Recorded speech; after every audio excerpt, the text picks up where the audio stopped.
Assalamualaikum warahmatullahi wabarakatuh. Perkenalkan, saya Nadia Francisca Julianti dengan NIM 2302020167 dari Rombel 5. Di sini saya akan menjelaskan mengenai tugas, yaitu desain model pembelajaran inquiry based learning dalam kemampuan menulis teks laporan hasil observasi. Ada 4 topik pembahasan. Yang pertama ada pendahuluan, kedua kajian teoritis, ketiga desain pembelajaran inovatif, dan yang keempat yaitu simpulan. Yang pertama yaitu ada pendahuluan. Menurut Gardner dan Briggs 1979, pembelajaran merupakan sebuah sistem yang dirancang untuk mendukung proses belajar peserta didik. Pembelajaran sangat erat kaitannya dengan model pembelajaran, karena model pembelajaran menyediakan kerangka kerja atau pendekatan spesifik yang dirancang untuk mencapai tujuan pendidikan. Sedangkan menurut Priyatni 2014, teks laporan hasil observasi adalah teks yang menyampaikan informasi tentang sesuatu apa adanya sebagai hasil pengamatan dan analisis secara sistematis, tidak dibumbui dengan respon pribadi tentang objek yang dilaporkannya tersebut. Jadi dapat disimpulkan bahwa teks laporan hasil observasi merupakan teks yang menyampaikan atau melaporkan informasi berdasarkan hasil pengamatan dan analisis secara sistematis dan tidak menyatakan aksioma subjektif penulis tentang objek yang dilaporkannya tersebut. Selanjutnya yaitu ada kajian teoritis.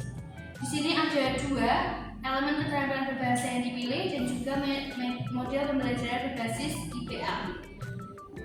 Yang pertama yaitu untuk keterampilan berbahasa itu ada produktif. Saya memilih untuk keterampilan menulis karena khususnya menulis ini dalam pembelajaran sangatlah penting, karena menulis juga merupakan salah satu cara utama pelajar untuk mengekspresikan pemikiran, ide, dan pemahaman mereka. Keterampilan menulis ini membantu pelajar dalam mengorganisasi dan menyampaikan informasi secara jelas dan juga terstruktur, yang sangat penting dalam berbagai konteks akademik dan kehidupan sehari-hari. Menulis juga mendorong pelajar untuk berpikir secara kritis dan juga analitis. Selanjutnya yang kedua yaitu ada model pembelajaran berbasis IPL atau Inquiry Based Learning. Jadi IPL ini adalah pendekatan pembelajaran yang menekankan pada keterlibatan aktif para siswa dalam proses mencari dan menemukan pengetahuan melalui pertanyaan, penyelidikan, dan juga eksperimen. Seperti yang dinyatakan oleh Bulo tahun 2005, Bulo juga menambahkan bahwa inquiry dapat dipahami sebagai suatu kegiatan untuk mengajukan pertanyaan, melakukan pemeriksaan atau penyelidikan terhadap suatu objek atau fenomena.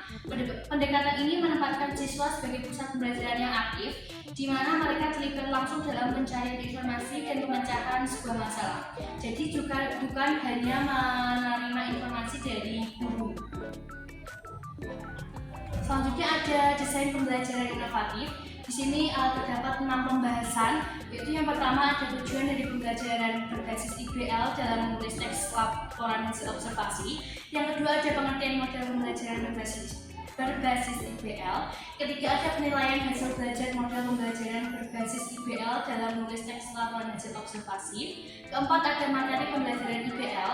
Kelima media pembelajaran dalam IBL dalam teks laporan hasil observasi, dan juga langkah-langkah model pembelajaran IBL dalam menulis teks laporan hasil observasi.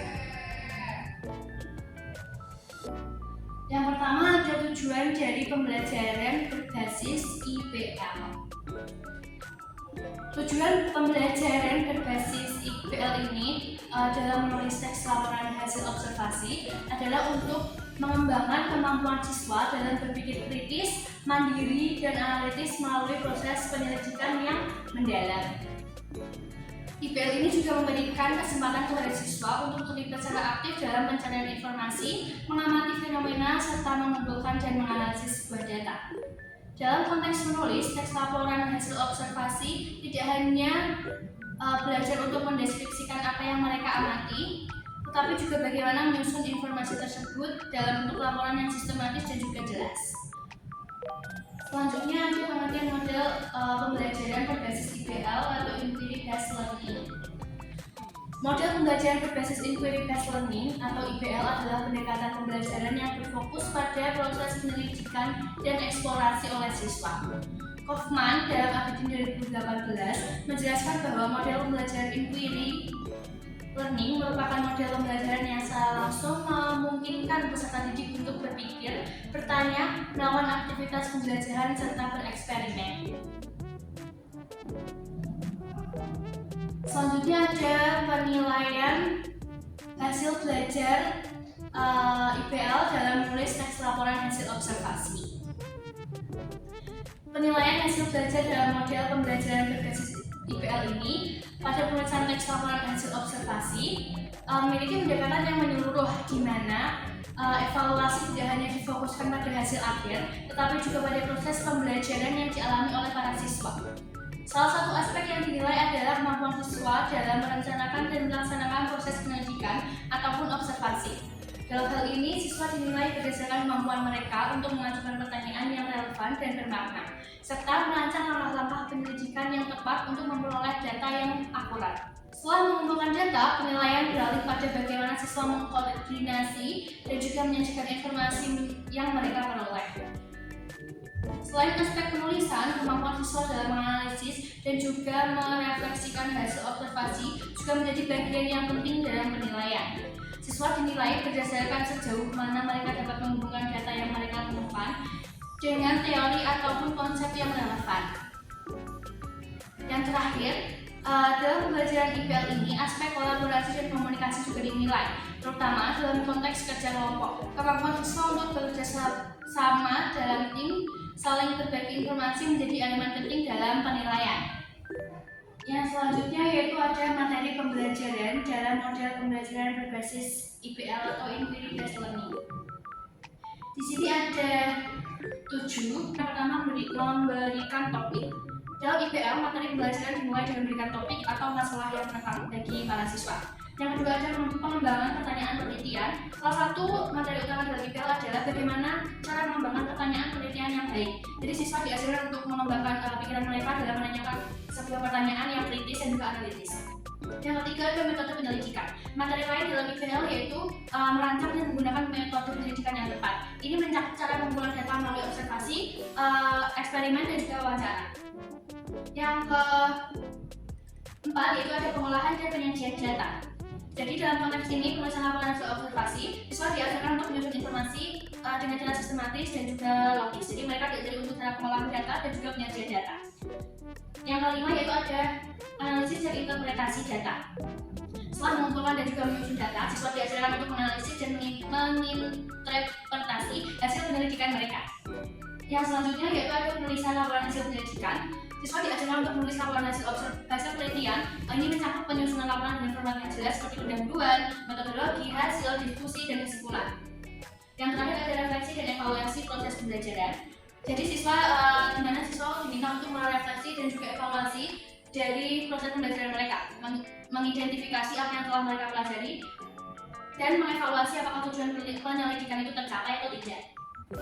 Yang selanjutnya yaitu ada media pembelajaran dalam model pembelajaran IBL dalam menulis teks laporan hasil observasi. Dalam pembelajaran berbasis IBL berpusat pada siswa, di mana mereka terlibat aktif dalam memecahkan masalah nyata dan autentik. Salah satu media pembelajaran yang efektif adalah teks laporan asli.